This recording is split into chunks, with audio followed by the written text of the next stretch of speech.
ସତରେ ବହୁତ ଫରକ ରହୁଛି। ତେଣୁକରି ମତେ ଇଚ୍ଛା ନାହିଁ ବାଇଟ ଦେବାକୁ, କାହା ଉପରେ ଦୋଷାରୋପ କରିବା। ମୁଁ ଯଦି ଦୋଷୀ ମୁଁ ଆକ୍ସେପ୍ଟ କରୁଛି। ମିଛ କହିକି ଏତେ ତଳସ୍ତର ଯିବାକୁ ମତେ ବି ଇଚ୍ଛା ଲାଗୁନି, ମୁଁ ସେ ପାଇଁ ଦେଇପାରିନି, କ୍ଷମା କରିବେ। ସାର୍ କିନ୍ତୁ ସିଏ ଆପଣଙ୍କ ମାନେ ଯାହାକୁ ଯୋଉ ମାଡ ହେଇଥିଲା ଯୋଉ ଆମ ପ୍ରଦୀପ ପାଣିଗ୍ରାହୀଙ୍କ ଯୋଉ ପ୍ରତିନିଧି ସିଏ ଆପଣଙ୍କ ଉପରେ ତ ସିଧାସଳଖ ଅଭିଯୋଗ କରିଛନ୍ତି ଯେ ଦୋଷୀ ଆପଣ ବୋଲି, ତ ଆପଣ ଆକୁ ନେଇ କିଛି କହିବେନି? ନାଇଁ ମୁଁ ତ ମିଡିଆ ଆଗରେ, ମୁଁ ସବୁ ମିଡିଆ ଆଗରେ ଯେତେ ନ୍ୟୁଜ ଅଛି 70ଟା ମିଡିଆ ଆଗରେ ମୁଁ କହିଲିଣି ଆଜ୍ଞା। ମୋର ସେଥିରେ 1% ବି ଭୂମିକା ନାହିଁ। କି ଯୋଉ ଜିନିଷଟା ହେଇଛି ସେ ହୋଲି ଖେଳକୁ ନେଇକି ଗୋଟେ ପରମ୍ପରାକୁ ପଞ୍ଚାୟତର ଗାଁର ନଷ୍ଟ କରିକି ହେଇଛି ଜିନିଷଟା। ସେ ଉପରେ ସେମାନେ ବାସ୍ତବରେ ଦିଟା ଟିମ୍ କରିକି ହୋଲି ଖେଳିଲେ। କିଛି କୁଚକ୍ରୀ ଗୋଷ୍ଠୀ ଲୋକ ସେଥିରେ ସାମିଲ କରିକି ନୂଆ ପରମ୍ପରାଟାକୁ ଭାଙ୍ଗିକି ହୋଲି ଖେଳିଲେ। ସେ ହୋଲି ଖେଳରୁ ହିଁ ବଚାସ ଆରମ୍ଭ ହେଇଛି। ତାପରେ ସନ୍ଧ୍ୟା ସମୟରେ ସେମାନଙ୍କ ଦି ଗୋଷ୍ଠୀର ଯୋଉ ଦି ଗୋଷ୍ଠୀ ତ ନୁହେଁ, ଯୋଉ ଛୋଟ ମୋଟ 10ଟା ପିଲାକୁ ନେଇକି ହୋଲି ଖେଳା ଯାଇଥିଲା, ସେ ହୋଲି ଖେଳର ଗୋଟେ ପିଲାକୁ ତାଙ୍କେ ଡାକିକି ଆମକୁ ଖରାବେଳେ ହୋଲି ଖେଳରେ କଣ ପାଇଁ ଆମକୁ ଡିଷ୍ଟର୍ବ କରୁଛନ୍ତି ପଚାରିବା ସମୟରେ ଅନ୍ୟ ଜଣେ ଆସିକି ତାଙ୍କୁ ପଚାରିଛି। ଯିଏ ପଚାରିଛି ସେ ହଉଛି ସେ ଲୋକାୟୁକ୍ତ ଯୋଉ ଭିଜିଲାନ୍ସ ର ପିଟିସନର। ତାଙ୍କ ଦାଦା ପୁତୁରା ସହିତ ଆଙ୍କେ କଥା ହେବା ସମୟରେ ସେ ଦାଦା ଆସିକି ଆଙ୍କୁ ପଚାରିଛି। ଆଙ୍କେ ତାକୁ କହିଛନ୍ତି କଣ ହେଲା, ମୁଁ ତମ ପୁତୁରା ସହିତ କଥା ହଉଛୁ, ତମେ କଣ ଏ ଭିତରେ ପଶୁଛ ବୋଲି କହିବାରୁ ସେ ଆଙ୍କୁ, ଯେହେତୁ ଆଙ୍କେ ଏମାନେ ନିଚ ଜାତି ମାନେ ସାଉଣ୍ଡିଆ କେଷ୍ଟ, ଏସି କେଷ୍ଟ ଏମାନେ ଯାଉଛନ୍ତି, ଆଙ୍କୁ ଜାତିଆଣ ଭେଦକୁ ନେଇକି ସେ ଭାଷା ଲଗେଇକି ଗାଳି ପ୍ରହାର କରିବାରୁ ଆଙ୍କେ ତାକୁ ଧସ୍ତାଧସ୍ତି ହେଇଛି ଆଙ୍କ ଭିତରେ ତାଙ୍କ ଭିତରେ। ଠିକ ସେଇ ସମୟରେ ସେ ଏମପିଙ୍କର ରିପ୍ରେଜେଣ୍ଟେଟିଭ ପହଞ୍ଚିଲା ପରେ ସେ ଏମପିଙ୍କ ରିପ୍ରେଜେଣ୍ଟେଟିଭ ବି ଆଙ୍କୁ ପୁରା ଭାଷା ଦେଇକି ଗାଳି କରିଛି ଜାତିଆଣ ବାଦକୁ ନେଇକି। ସେଥିପାଇଁ ଏମାନେ ସେ ରିପ୍ରେଜେଣ୍ଟେଟିଭ ହେଲେ ରିପ୍ରେଜେଣ୍ଟେଟିଭ ଆଙ୍କ ଭିତରେ ଦସ୍ତାବିଜ ହେଇଛି। ତାଙ୍କର ବି କିଛି ଲୋକ ଆଙ୍କୁ ବାଡେଇଛନ୍ତି। ଆଙ୍କର ବି ଆମ ଯୋଉ ପିଲାମାନେ ଆଙ୍କର ବି ଇଞ୍ଜୁରି ହେଇଛନ୍ତି। ତାଙ୍କୁ ଠିକ ସେଇ ସମୟରେ ଗୋଟେ ହାତରେ ବଳାଟା ସେ ନିଜେ ବି ଆକ୍ସେପ୍ଟ କରିଛନ୍ତି, ହାତରେ ମାଡ ହେଲା ବେଳୁ ସେ ବଳାଟା ଆଖିରେ ବାଜିଛି। ଏତିକି ହଉଛି ମ୍ୟାଟର। ଏଟାକୁ ନେଇକି ସାରା ଓଡିଶାରେ ଗୋଟେ ଅନନେସେରୀ ଜିନିଷଟାକୁ ନେଇକି ଉପସ୍ଥାପନା କରାହଉଛି। ତାଙ୍କୁ ମାଡ ତ ହେଇନି, ତାଙ୍କେ ରେଫେର ତ ହବା କଥା ନାହିଁ।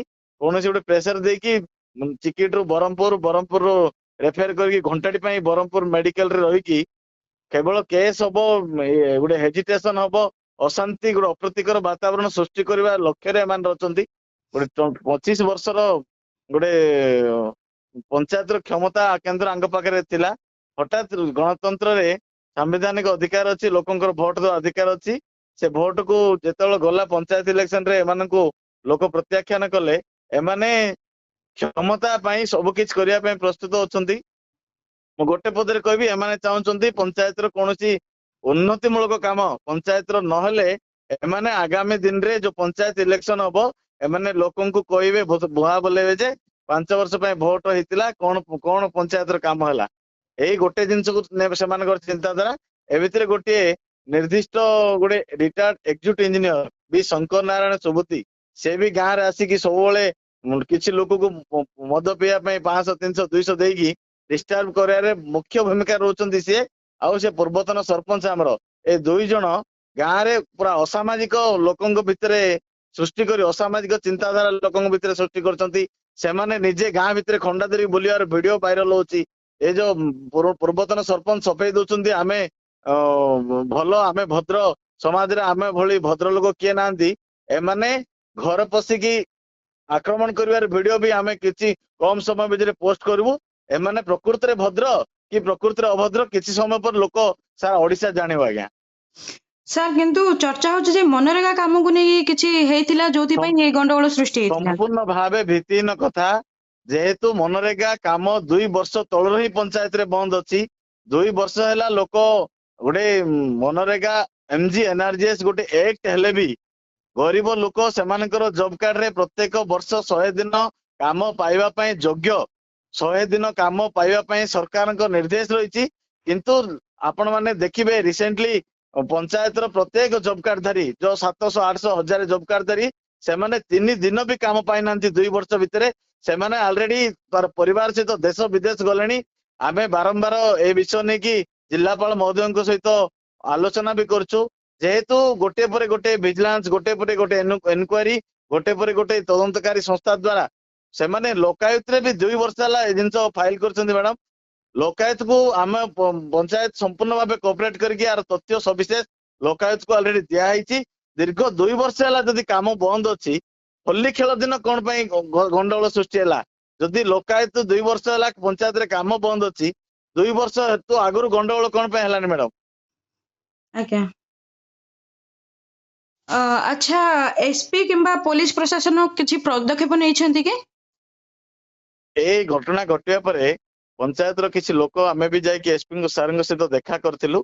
एसपी सार हमको कहते तमे पंचायत शांति श्रृंखला रखा चेष्टा कर। मु भी सार कही सार मु जदि सरपंच हिसाब रे कोनोसी इलीगल काम करथिबी कि कोनोसी मु जदि कोनोसी मो द्वारा जदि कोन हेतिबो आईन अनुसार आईन टू ऊर्ध्व केही नहंती मैडम। ए देश रे मुख्यमंत्री भी जेल रे जाउची जदि भूल करिवो सरपंच तो किछि न मु जदि भी भूल करथिबी मु दोष स्वीकार करिया प्रस्तुत अछि। किंतु ए घटना रे मते जो इंगित करा होची संपूर्ण भित्तिहीन। मु सेही दिन मो पंचायत रो किछि लोक नै कि मो घरे मु मीटिंग रे बसतिली 200 मीटर दूर रे घटना घटिची। से घटना घटिया परे मो से जागा को बाकी छंती मु से जागा को भी जाइनी मु घरे लोकन सहित मीटिंग रे थिली मैडम। आज्ञा सर ठीक अच्छे धन्यवाद सर आप प्रतिक्रिया। ओके।